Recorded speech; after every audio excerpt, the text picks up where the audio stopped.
예, 오늘 여러 가지 문제를 분석해 주시기 위해서 네 분 나와 계신데요. 정치평론가 박상병 박사, 그리고 RN 리서치의 김미현 소장, 그리고 김복준 중앙경찰학교 교수, 그리고 김태현 변호사 네 분 나와 계십니다. 어서 오십시오. 안녕하세요. 안녕하세요. 네.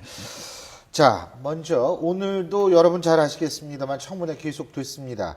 하지만 오늘 워낙 큰 사건 사고가 터지는 바람에 청문회 문제가 약간 묻히는 듯했습니다만 우리의 총리를 고른다는 입장에서 역시 계속 관심을 가져야겠죠. 자, 오늘 어떤 얘기가 오가는지 그 화면부터 만나보시죠.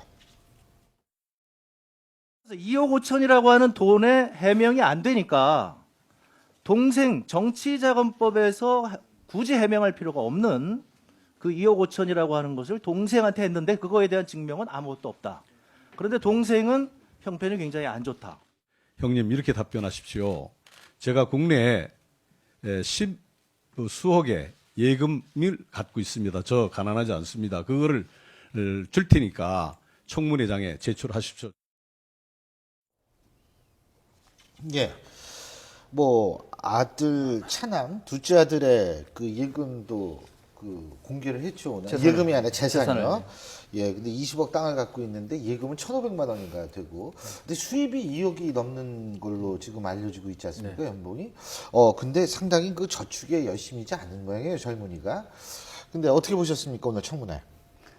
글쎄요, 뭐, 어제 비교해 본다면 오늘은 좀 더 여유로운 모습을 좀 보여준 것 같습니다. 네. 어제만 하더라도 정회 후 입장하면서 좀 다리가 휘청거리는 모습까지 보였었는데, 오늘은 좀 뭐 마음을 단단히 먹고 나오셨는지 상당히 좀 여유로운 모습을 보였는데, 전체적으로 보면 어제보다는 좀 송곳 같은 질문이 좀 덜 했던 것 같고요. 오늘은 뭐 부동산 의혹 그리고 이런 게 지금 불거졌는데, 이 재산 문제에 대해서는 국민들도 그다지 큰 관심을 지금 갖고 있지는 않은 것 같아요. 국민들이 관심을 갖고 있는 건 워낙 많이 단련을 됐잖아요. 네, 장관 청문회 하면서. 그러다 보니까 부동산 의혹보다는 어제 있었던 언론 외압 의혹, 그리고 특히 그 김영란법에 관련돼서는 국민들이 상당히 관심이 많은 것 같은데, 오늘 그 부분에 제대로 안 다뤄준 부분이 있어서 그건 조금 저도 좀 아쉽게 생각합니다. 예, 박 박사님. 오늘은 이제 증인들 주로 나와서 있던 타이밍이고, 아무래도 어제가 하이라이트였죠. 예. 저는 이완구 후보자가 당초에 참 괜찮은 후보자가 돼서 2015년에 국정을 총리로서 좀 이끌어갔으면 싶은 생각이 들었습니다. 왜 그러냐면은 뭐 박근혜 정부를 위해서가 아니라 국민을 위해서 정말로 황금 같은 골든타임 아닙니까? 2015년에 총리가 이미 두 번이나 낙마했습니다. 또 낙마해서 그것이 좋아할 국민도 별로 없습니다. 모처럼 말해 정무 감각이 있는, 또 원내대표 시절에 사실 잘했습니다. 좀 괜찮은 원내대표였습니다. 집권당에. 그래서 이제 국무총리까지 크게 어렵지 않고 야당에서도 또 환영을 했어요. 그죠? 당초에는. 근데 뒤에 보니까 이런저런 의혹이 나왔습니다. 그런데 이런저런 의혹들 중에서도 무슨 뭐 병역 문제라든지 뭐 재산 투기 문제라든지 또는 뭐 건강보험 문제는 논의를 합시다. 그거는 계속 반복되는 얘기니까 잘했다는 것이 아니라 그 논의를 하고, 결정적으로는 저는 언론에 대한 그 입장 자체가 너무도 심각했다라는 측면이고, 너무 심각했다. 거기서 나오는 내용도 이 내가 봐서 김영란법이라든지 또는 무슨 내가 총장도 시키자고 등등 이 얘기를 했던 그 내용도 그렇고, 또 그 어린 젊은 기자들 앞에서 그런 얘기를 할 정도로 처신이 그럴까? 그리고 일국의 재상입니다. 너무도 이거는 차실이 안 된다는 생각을 했는데, 거기까지 또 그렇습니다. 그러다 이것을 또 거짓말 하지 않았습니까? 그죠? 저는 청와대 인사청문회에서 거짓말이 제일 크다고 봅니다. 과거에도 김태우. 그렇습니다. 사진 한 장 때문에 총리가 안 된 적이 있습니다. 국민들은 딴 거는 잘못한 거를 용서를 구하고 잘못됐다고 넘어갈 수 있어도 인사청문회장에서 거짓말을 하는 거는 용납이 안 된다고 봅니다. 아마 제가 볼 때는 야당에서도 지금 이완구 후보자한테 안 된다고 하는 대목은 과거에 이런저런 일들이 아니라 인사청문회에서의 언론관에 대한 거짓말, 또 병역 문제도 거짓말했습니다. 그죠? 1차 신검을 홍수에서 받았다 그랬어요. 10월에서. 아니지 않습니까? 등등하는 거짓말이 결정적으로 야당한테는 안 된다, 불가 입장으로 돌아서게 된 계기가 아니었나, 이렇게 이해를 하고 있습니다. 김 교수님은 충청도시고 예. 객관적으로 바라보셔 어떻게 보셨어요? 충청도를 객관적으로 볼 수가 없죠.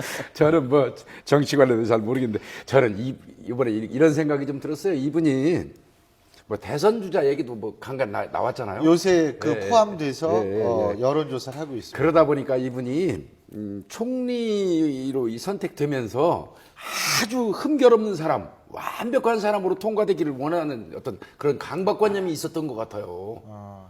그래서 저는 이제 뭐 어떤 걸 보고 이제 이거하고 관계없이 느꼈냐면 삼천교육대 관련해서도 그거를 후퇴어 나는 경정계급장 달고 가서 문서 수발했다. 그런 얘기 할 필요 있나요? 그 당시에 공직자니까 발령받아서 가서 시켜서 저는 발령받아서 그 자리 가서 일했습니다 하면 되는 거지. 거기서 뭐 경정계급이 뭐 문서 수발했다 뭐 이런 식으로 구체적으로 할 필요 있었을까 이런 생각도 저는 해봤거든요. 그냥 디테일하게 잘못된 건 잘못됐다고 얘기하고 인정하고 아까 우리 박 박사님 말씀하신 것처럼 국민들이 원하는 건 거짓말이거든요. 거짓말 안 하는 거거든요. 그거만 잘하고 가셨으면 좋았을 것 같은데 자꾸 거짓말이 드러나는 그 병역도 좀 그렇고 거시기 하죠. 예, 찝찝합니다. 자, 우리 김 변호사. 우리가 이제 뭐 청문회 할 때마다 그런 얘기 하잖아요. 신상털기 청문회 하지 말고 미국식 어떤 정책 청문회 해보자라는 얘기를 하는데 그게 안 되지 않습니까? 그러니까 이번에 이완구 총리 내용 나왔을 때 저도 어차피 뭐 정치인 출신이고 야당에서도 좋게 봤었고 더구나 직전까지 집권당 원내대표 했던 사람이기 때문에 정책에 대한 이해가 깊을 거거든요.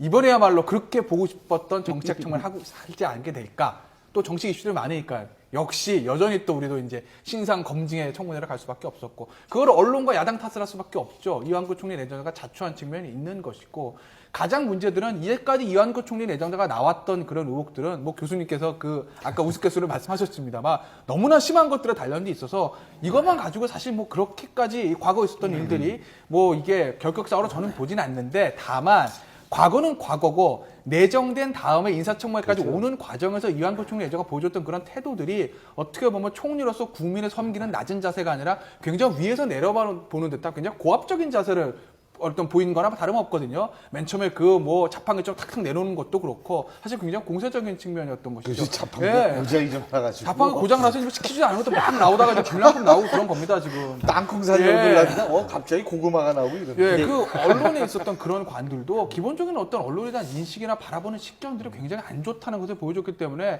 현재 진행 중에 그런 문제들, 청문회에서 태도들 그런 것들이 더욱더 문제가 됐던 아니, 것이죠. 근데 지금 제가 이완구 후보자를 편들고 싶은 생각은 전혀 없지만 뭐 개인적으로 볼 때는 아마도 그 기자들을 모아놓고 한 행동은 아마 허풍을 좀 뜬 것 같아요. 그렇죠, 허풍이죠. 기분이 지금 업되다 보니까 허풍을 좀 뜬 것 같고요. 그럼에도 불구하고 그러면 이제 총리로서 자질이 있느냐 하는 이 부분에 대해서는 다들 퀘션 마크입니다. 그런데 지금 중요한 거는 과연 이 낙마를 시키는 것이 국익에 도움이 되냐 안 되느냐 이 문제에 대해서 야당도 고민을 할 것이고 뭐 여당도 고민을 할 거라 보여집니다. 지금 바로 그 고민 때문에 그런지는 모르겠지만. 그 대목 하기 말씀하세요. 전에 그거는 이제 결론적으로 해야 될 때이고 이제 인사청문회를 지켜보면서 이제 정착자들은 인사청문회 제도적인 개선을 항상 고민을 많이 합니다. 그러니까 주변에서 많이 하는 얘기가 왜 정책청문회가 안 되냐 얘기를 많이 하는데 혹시 이 방송에 신 교수님도 잘 아셨습니다만 시청자분들도 아마 그런 생각을 할 것 같아요. 왜 안 되냐면 이런 겁니다. 정책청문회가 되기 위해서는 도덕적으로 어느 정도 검증이 된 사람이 와야 됩니다. 당연하죠. 그래야 도덕은 일차. 그래서 그러니까 거기에 이제 걸러지면은 그래서 또 얘기하는 것이 오히려 민망해요. 그러고 난 다음에 정책 문제를 보는 겁니다. 우리는 지금 1차가 안 걸려지다 보니까 더 큰 문제가 걸리는데 그건 논외를 해버리고 정책청문회 하면 오늘처럼 새누리당처럼 되는 겁니다. 하나만한 얘기를 하는 엄호를 하고 그래서 1차적으로 정책청문회가 안 되는 이유가 크게 있고 또 하나가 뭐냐면은 국무총리의 정책적인 문제는 우리 사회에 크게 이슈가 안 됩니다. 왜? 대한민국의 정책은요 청와대가 장악하고 있는 겁니다. 이 국무총리가 예를 들면 와가지고 다음에 주민세 인상할 건데요? 안 할 건데 뭐가 차이가 있죠? 그래서 중요한 청와대가 하라면 하는 겁니다. 못하면 못하는 거예요. 그러니까 국무총리가 정책 이슈를 가지고 소식을 일할 수 환경이 안 돼 있는데 그 정책을 물어서 뭐합니까? 쉽게 말해 박근혜 대통령도 경제민주화 공약을 했잖아요. 공약 안 되는 데 대해서 책임집니까? 대통령 공약도 그렇는데 국무총리가 와가지고 정책을 해서 저는 A 정책, B 정책, C 정책 합니다. 만약에 안 하면은 안 해도 상관없어요. 해도 되고 안 해도 되고 그걸 왜 묻습니까? 그러니까 아니, 그런 측면에서 저는- 아직까지는 정책 아젠다가 국민들 앞에 이것이 굉장히 중요하다라고 인식이 안 되는 상황에서 정책만 강조할 경우에는 오늘 새누리당처럼 어떻게 아니, 보면 엄호하는 수준으로 갈 수밖에 없다는 물론 겁니다. 새누리당이 엄호하는 자세도 좀 잘못됐다고 보이지만 정책 검증도 근데 막 어떤 필요합니다. 사람은 존경한다 그러는데. 예. 왜냐하면 정책의 이해도가 있느냐는 겁니다. 정책의 이해도가 없는 사람이 그 자리에 가게 되면 정책에 혼선이 올 수밖에 없는데 기본적으로 정책의 이해도가 있는지 없는지를 검증을 해야 된다는 거죠. 근데 지금 사전 도덕적인 검증이 되지 않다 보니까 저분의 정책에 대한 이해도가 있는지 없는지조차도 지금 검증할 시간적 여유가 없다는 겁니다. 그렇기 때문에 저는 이번에도 역시 청와대를 또 탓해야 된다고 저는 보여지는 게 민정수석실에서 제대로 검증을 했나 이거죠. 아마 뭐 이 총리는 뭐 완벽하다고 생각을 하다 보니까 제대로 검증하지 않고 보낸 겁니다. 지금. 민정수석실은 요새 딴 일로 바빴잖아요. 아시면서 민정수석실 그러죠. 자체가 기능이 안 돼 있었어요 지금. 그러니까 아시면서. 청와대가 문제죠 지금. 아 근데요, 제가 참 좀 그런 게 뭐냐면 오늘 오전에 그 저희 YTN 라디오 아침에 신율의 출발새 아침에서 저희 어제도 또 정청래 의원께서 나오셔가지고 그 일본 비교하시는 발언을 하시는 바람에 좀 그랬었는데 오늘 진성준 의원이 나와서 분명히 그런 얘기를 했거든요. 제가 물어봤어요. 아니 오늘 녹취록에 있어서 또 다른 문제점 그거 다 들어보셨습니까? 제가 물어봤거든요. 그러니까 다 들어봤다는 거예요. 그 녹취 파일 전체를. 그래서 그러면 여태까지 밝혀진 것 말고 또 다른 문제가 있습니까? 제가 물어봤더니 또 다른 문제가 될 수 소지가 있는 부분이 있다. 그러면 그걸 밝힐 예정이십니까? 그랬더니 그거는 청문회에서 저희가 봐서 한다라는 식으로 얘기를 했거든요. 근데 제가 오늘 그래서 열심히 봤어요. 근데 그 얘기는 더 이상 안 나오더라고요. 이유가 뭘까요? 글쎄요, 저도 사실 그게 궁금한데 저는 사실 어저께 그 새정치연합에서 그 녹취를 트는 게 맞지 않았나 저는. 파장은 예. 어제보다 클 것이다 이 얘기까지 했네요. 그렇죠. 예, 그러니까 예. 어제 이제 그 얘기들이 왜 나왔냐면 어제 사실은 잠깐 나왔거든요. 그러니까 잠깐 얘기 나오니까 벌써 이제 나오는 그 이한구 총리를 옹호하는 쪽에서 나오는 얘기들이 야 이거 전반적인 내용을 틀어보면 이게 그냥 협박조가 아니라 굉장히 평범한 얘기일 수도 있다. 그렇기 때문에 이게 새정치연합에서 일부러 튼 거 아니냐는 얘기들이 사실 했었고 그게 이제 아침 조간신문에도 보도가 됐었거든요. 그래서 저도 사실 오늘 오전에 이거 새정치연합 쪽에서 그거를 튼 게 낫지 않나. 그래야 이게 진짜 이한구 총리 내정자가 협박을 한 건지 아니면 물론 편하게 얘기했다고 해서 그렇게 잘했다는 건 아닙니다. 어쨌든 그 허장 선수도 네. 김치찌개 짜다는 얘기. 그러니까 어찌됐건 간에 그냥 정말 사담이었는지를 밝혀질 거라고 저는 보고 이걸 틀게 말했는데 새정치연합에서 지금 틀지 않았거든요. 아마도 뭐 그렇게 수는 있겠죠. 이걸 틀든 안 틀든 어찌됐던 간에 국민 여론이 이완구 총리 내정자에게 그냥 안 좋게 돌아선 건 맞기 때문에 새정치연합 입장에서는 이미 정치적 목적을 다 달성했고 더 이상 크게 전설을 확대할 필요는 없다. 그렇게 해서 안 틀었을 가능성이 있을 것 같아요. 그렇지 않고서는 틀어보면 우리한테 불리하니까 틀지 않겠다. 뭐 그러진 않았을 그렇죠. 것 그건 같아요. 아닐 것 같고 이렇게 볼 수 있어요. 보통 야당에서 처음에는 대부분 전략적으로 세게 나갑니다. 원내 전략이 원래 세게 나갑니다. 세게 나가면서 한마디 던집니다. 뭐냐면은 자진 사퇴하시오라고 얘기를 합니다. 만약에 안 하면은 툭 튄다. 보통 그 수순으로 하는데 아마 야당에서 그런 전략을 편 거 아닌가 싶은 생각이 들고 전략이 그것이 만약에 아니다라고 얘기하면은 이미 야당 입장이 정리가 된 겁니다. 안 된다고 정리가 됐기 때문에 굳이 그걸 내서 다시 논란을 부채질할 필요가 없지 않느냐라고 하는 나름대로 어떤 자중 모드에 들어간 거예요. 그래서 이 내용을 가지고 무슨 이걸 뭐 오히려 유불리를 따지지는 않았을 것 같은데 더 중요한 건 뭐냐면은 이제는 국민들도 알았기 때문에 야당에서도 이 정도 가지고 이제는 나름대로의 출구 전략을 모색할 때가 됐다. 틀고 안 틀고는 그 다음 문제라고 봅니다. 수사를 하면서 녹취록을 상당히 많이 봤어요. 많이 들으셨겠죠. 예, 많이 들었습니다. 그리고 녹취록은 또 떠가지고 가져오니까요. 문자화해서. 그래서 문자로 보는 거 하고요. 실제로 듣는 거. 이건 전혀 달라요. 천지 차이죠. 분위기가 다르고 뉘앙스가 전혀 달라지거든요. 그래서 제가 판단할 때는 뭐 혹시 화기애애한 분위기에서 이게 이제 물론 뭐 여전히 그 언론관에는 문제는 있습니다. 누가 뭐래도. 근데 이제 이거를 전체를 공개하면 기자들 얘기도 나올 것이고 기자들이 말하는 것도 나올 거 아닙니까? 뭐 이런 게 전부 합산되면 사실 야당 입장에서는 소기의 성과를 올렸는데 오히려 반감하는 게 있지 않을까 이런 거 우려를 안 했을까 싶어요. 그리고 거기에 실명들이 지금 거론이 되고 있는 걸로 지금 알려져 있기 때문에 그렇죠, 아마 그래서 지금 풀 버전을 틀기는 좀 어려웠을 것 같고요. 그리고 저는 지금 우리 박 박사님 말씀에 동의를 합니다. 왜냐하면은 야당도 지금은 지지율이 지금 30%에 지금 도달을 했고 문재인 신임 대표의 지지율도 지금 올라가고 있는 상황에서 이틀 연속 하다 보면은 결국은 뭐 박근혜 대통령 정을 좀 발목을 잡는 그런 정당, 뭐 싸움만 하는 정당으로 각인이 될까봐 지금 약간 숨 고르게 좀 들어간 게 아닌가 저는 그렇게 보여집니다. 근데 뭐 재미있는 사진이 나왔었죠. 산에 발 때문에 산에 못 간다 그러는데 보셨죠? 예, 봤습니다. 등산 무슨 완사인가요? 네. 완사모. 지금 저 사진입니다. 산악회에서 지금 저런 모습도 나오고 그래서 이게 그러니까 한번 거짓말을 했다라고 이게 되니까 다 거짓말. 또 이렇게 그게 그래서 아마 수사 많이 해보시면 저런 경우 많이 느끼셨을 거예요. 하나가 거짓말하면 전체에 영향을 미치거든요. 그렇죠. 근데 저 부분은 사실은 제가 보니까요. 저거 등산복 차림은 아니에요. 뭐 와이셔츠 걷어붙이고 뭐 보니까 본인도 해명은 산에는 안 올라갔다. 네. 다른 행사 끝나고 그렇죠. 이 사람들 내려올 때 가서 했노라 했는데 복장은 보면은 그렇게 믿고 싶습니다. 복장은 보면은 등산복 차림은 아니에요. 저게요. 저도 지금 무릎이 상당히 안 좋은데 네. 이완구 후보자가 지금도 산에 못 갈 정도라 얘기하면 앞으로는 사실일 것 같아요. 네, 그렇죠. 그리고 지금 보통 국회의원들은 그렇지 않더라도 산 끝까지 잘 안 올라갑니다. 중간 인사하고 완사모니까 잘 다녀오십시오 하고 난 다음에 저 음료수 등 사서 넣어주고 인사하고 오지 끝까지 올라가지고 올라가기 전에 인사 쓰자고 그리는 안 해요. 근데 저거는 저는 문제가 아니에요. 저 사진은 저는 문제 아니라고 봐요. 그런데 저 사진을 누가 찾아냈냐면은 네티즌이 찾아냈다는 거 그러니까요. 아닙니까? 그래요. 아, 대단해요. 그러니까. 그 제목은 관악산은 산이 아닌가? 이거잖아요. 맞습니다. 그러면 지금 네티즌 얘기가 나왔는데 제가 한 가지만 제가 이 댓글을 보면서 웃었던 게 있는데요. 지금 현 총리에 대해서 총리를 위해서 태어난 사람이라고. 자, 어쨌든 내일이면 본회의 표결이 됩니다. 어떻게 예상하십니까? 글쎄요, 일단은 인사청문 보고서 3일 내에 채택을 해야 되는데 예. 지금 뭐 새정치연합에서는 글쎄 어떻게 할지 아직 당론이 나온 건 없는 것 같아요.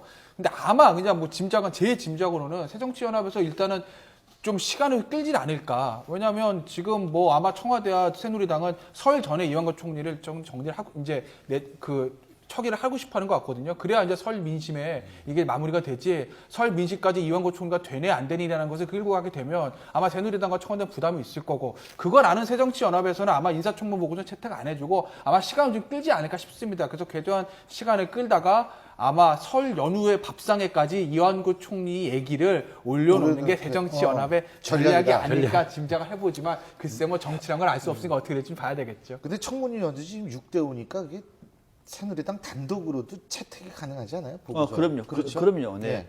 예. 이거는 과반만 출석하고 예. 또 과반이 하면은 새누리당 단독으로 하고 예. 만약에 뭐 야당에서 막아서면은 직권상정으로 가야 됩니다만 막아서지는 않을 것 같으면은 되는데 김대현 변호사 전망이 제가 볼 때는 합리적인 것 같아요. 지금 뭐냐면은 딜레마입니다. 야당도 통과를 시키자니 이게 정말 너무했다는 생각이 들고요. 안 시키자니 또 두 번이나 낙마했는데 또 낙마시키고 또 충청표도 사실 무시 못하거든요. 그렇지만 문재인 대표 같은 경우는 충청도에 조금 부담이 있습니다. 이러지도 저러지도 못하는 상황인다고 하면 제가 볼 때는 김재현 변호사가 전망하신 것처럼 이거를 지금 당장 처리하는 데는 부담이 돼요. 왜냐하면 야당에서 절대 안 된다는 분위기거든요. 아마 야당은 당론은 안 내도 안 내릴 겁니다. 그럴 것 같아요. 그러면은 안 내도 당론 내리고 내일 전체회의를 출석하지 않을 것 같아요. 근데 그러면은 새누리당이 일방적으로 처리하고 난 다음에 이 문제를 가지고 그러면 협상을 해서 설날이 다음 주니까 설날 민심을 좀 봅시다. 하고 난 다음에 설날 이후에 하자. 하면 저는 새누리당이 받아주라는 얘기예요. 좋다, 하자. 그러고 난 다음에 표결을 하자. 하는 것이 정답일 것 같아요. 아마 이제 그렇게 갈 가능성도 있지만은 저는 개인적으로 볼 때는 설날 민심까지 이 위안부 카드를 끌고 간다면 여야 할 거 없이 저는 여론의 역풍을 맞을 수가 있다.